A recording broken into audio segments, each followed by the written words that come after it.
Hello and welcome to Marketing Storytime with Momo. Yes, you guessed it, I am Momo, so welcome. If this is your first time here, welcome. And if you're a returning viewer, two thumbs up to you. I really appreciate you coming back. So, welcome. Before we go any further, like I always say, let's take a second, look below and hit the subscribe button. Help me hit the subscribe button. Please hit the subscribe button. Let's grow the Momo community. Okay? So please hit the subscribe button below. So welcome and thank you. I am Momo. I am the founder of Momo's Marketing Consulting, a strategic marketing firm that helps businesses to move from vision to reality, to grow to visibility. I have been doing this for over 20 years. So welcome and thank you for joining me today. Like I always say before we get started, grab a cup of coffee, grab a cup of tea, or grab your water. Today I'm taking my protein shake, so welcome. Okay, it's so good to have you here. So thank you, and make sure you hit the subscribe button. Please subscribe. Let's grow our community. I'm sure you've seen the topic below. So today we're talking about the Sterling Back Easter campaign. I'm not trying to be controversial. I just want us to talk and learn from situations like this. So some people will say, what is the Easter campaign? I didn't hear about it, or I'm not based in Nigeria. I don't know anything about it. So let's talk about it and we'll take it step by step. So the first thing I want to say is the Sterling Bank Easter campaign was a campaign created for Easter from Sterling Bank to wish Christians a happy Easter. And what did they choose to do? They put out a campaign that said, like agege bread. For those that are not in that are not Nigerians and don't live in this part of the world, agege bread is a huge delicacy here in Nigeria. That's and it's bread. It's bread. It's pretty much bread. It's locally made and it's very nice, if I must say. So and they chose to say, like agege bread, he rose. So the first thing is, are they comparing Christ to bread, or what are they trying to say?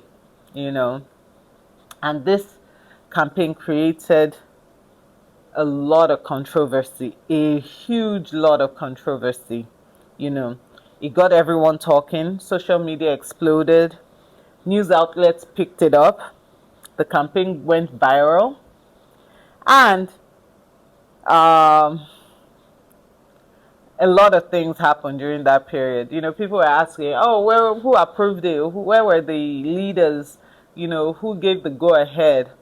I know as a marketing expert, when it came out, that was the first thing I said. I said, "Who gave the go ahead?" Because the marketing person, expert, created it, had to send it to someone for approval. So, did that person deem it fit that it was okay, or was the marketing, the campaign manager, the marketing expert, was he or she the sole approver of that campaign? And if that's what happened, then that is also a risk factor. There should always be people that can fact check what you're posting. And I'll give you an example.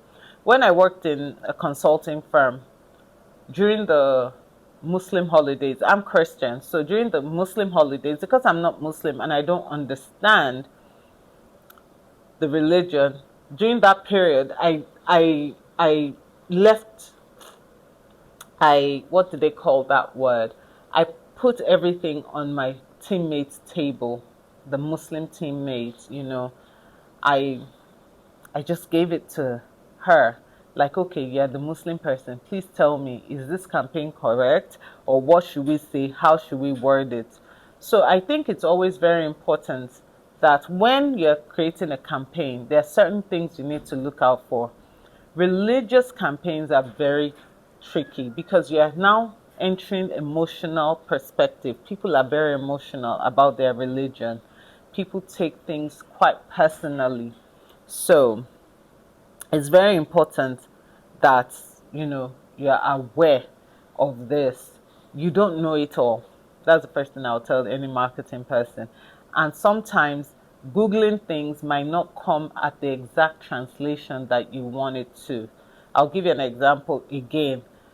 For Momo's marketing, I think I was trying to create a Muslim flyer for, no, it wasn't for Momo's marketing. It was for my Auntie Momo's premium Gary. I was trying to create a campaign, a flyer for the Eid that just finished. And what I put out, I Googled it. Google said, do this, and I did it. But luckily, my brother-in-law is Muslim, so I sent it to him. And one of my very good friends, she's Muslim. So I sent it to both of them. And both of them came back immediately and said, no, no, no, no, no, no, no. That's not. So you always need to have a filter. You always need to have someone that can check it. Now, they went ahead and said, like agege bread, he rose. And that created a lot of hula baloo. Um, Three things I want people to remember in creating campaigns is, does it align with your brand? I don't know how agege bread and Sterling and a bank aligns, but maybe they had their reasons. It would be interesting to speak with the person, the marketing manager that put that together. I want to pick their brain to understand, like, what was going through your mind when you created that campaign. Then also, how will our audience interpret it? That's also another very important aspect, because the audience you are trying to create it for, will they receive it well or they won't receive it well? That's another aspect. And then, could this offend or alienate people? If you create a campaign that will offend people, then what's the point of of doing it? There's no point. So those are the three things I want people to know. um In Nigeria, we're very religious, emotional, and community driven. So, in doing these campaigns, you need to consider those three things and know that religion is a very touchy subject.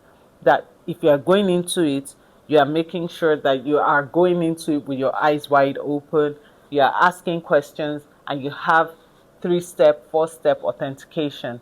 People are verifying it, people are looking at it, people you know, are telling you what to do and what not to do. Uh, I will say this: marketing that touches religion, ethnicity, culture, politics, they are very tricky, and you do not want to be found wanting on the wrong side of these campaigns. Um, at the end of the day, what are you trying to get? Attention. If you now get the attention, like the Sterling Bank advert, you get the attention, but it's negative attention. Have you really accomplished anything? No, you haven't accomplished anything. So you need to be very, very careful.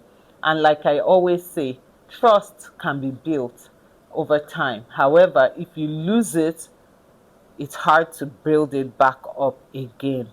I don't want to mention some brands that have lost trust and people are still on one leg about them. Go ask those companies, how are they coping? It's not an easy task to climb back up. You know, when you create such campaigns, you should, like I said, authenticate it, talk to people. Did anyone check? Did anyone verify? Did anyone say this is appropriate or this is not appropriate? Why are we doing this? How will it affect our business? What are we doing and what shouldn't we do? I think those are the most important facts you should consider as a marketing expert. Wherever you are, any part of the world, religion is a very, sensitive topic. Um, Politics is also very sensitive. So just ensure that going forward, if you're creating a campaign that has to do with religion, that you're engaging more people about it, you're talking to people about it, and that you should ask how your audience will receive it, because you never want to be on the wrong side of that campaign. Okay? Um, Was that campaign wrong or right? I really cannot answer the question. But what I'll say, if I were in that same position, I would not have done that campaign because I'm a Christian. I'm not going to compare Jesus Christ to agege bread. Like, it doesn't make sense. But that's my own perspective. I'll be curious to know what your own perspective is below. Do you think it's something that should have happened, or is this? Do you think people were overreacting, or do you think that, what are we saying? It's a fantastic advert, just let it go. Whatever you think, please comment below. Let us know. Let's chat about it. Let's have some conversation about it. Okay? All right. Thank you so much. And let me pause again and tell you to please subscribe if you're not yet subscribed. So thank you.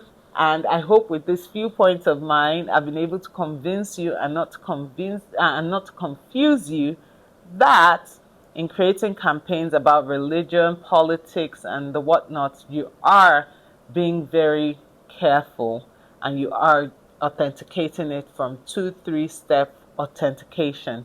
Okay? All right. So take care, subscribe below, and God bless. See you next week. Peace.